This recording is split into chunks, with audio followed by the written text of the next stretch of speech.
Rakveres on päris palju noori andekaid muusikuid. Järgmisena tutvustan teile Sven Rannarit. Sven, räägi, kuidas see muusika sinu ellu on tulnud?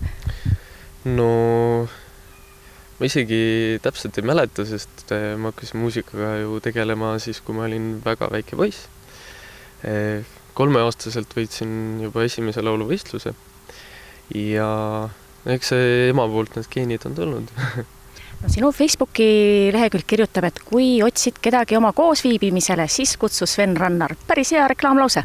No muidugi, sest et kuidas sa ikka muidu ennast reklaamid, kui 2 aastat tagasi Eesti Meestelaulu Selts korraldas ühe muusikavõistluse, siis käisid sa alles 10. klassis. Sa tegelikult panid selle võistluse kinni. Räägi sellest võistlusest lähemalt. No, Eesti Meestelaulu Seltsi poistesolistide võistlus on alati nii, et kõigepealt on kohalikud voorud, siis on Põhja-Eesti voor ja Lõuna-Eesti voor ja siis on see üleriigiline. Ja ma vist isegi Põhja-Eesti voorus jäin teiseks. Aga siis, kui ma sinna koha peale läksin, siis õnnestus kuidagi siis jalgrattas kätte saada. Just nimelt sa võitsid jalgratta, kas see leiab tänapäeval ka kasutus sul siin Rakveres? No muidugi leiab, sest mul näiteks suvila on seal mere ääres, siis vahepeal on hea sõita sinna ja siis sealt tagasi ja siin Lääne-Virumaal on ju kõik sellised võimalused olemas, et saab rattaga sõita. Miks on Rakveres hea elada? See on niisugune armas väike koht ja kõigil on aega ja kõik on rõõmsad ja ei ole sellist jooksmist ja ruttamist kogu aeg kuhugi. Kas noortel on siin piisavalt tegevusi, sest et meil pealinnas ükskõik kuhu sa lähed, bussi, trolli, trammi, siis noored on nutiseadmetes kinni? No Rakveres on väga palju sportimisvõimalusi ja ma arvan, et kõik, kes tahavad millegagi tegeleda, neil on see võimalus olemas.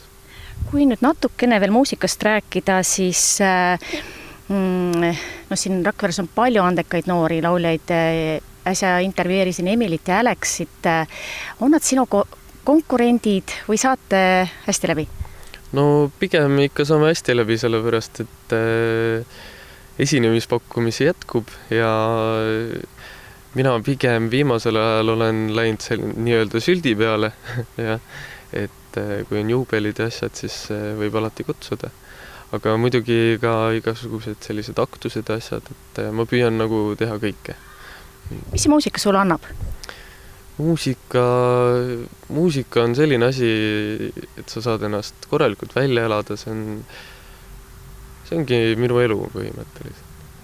Mis sa meile täna esitad, millise loo? Ma mõtlesin, et kuna ma ise olen Aljala kandist, siis ma laulaks ühe Tanel Padari laulu. Selle nimeks on Nii siis jääbki. Aga nii siis jääbki. Ja nii siis jääbki. Ajad asja, mis samm on aetud ja nii just ongi. Vaevad pead, mida segi on aetud, just teiste moodi. Püüad mõelda ja sulada massi, siiski mingit moodi. Oled ikka siin, sama pilksu silme eest.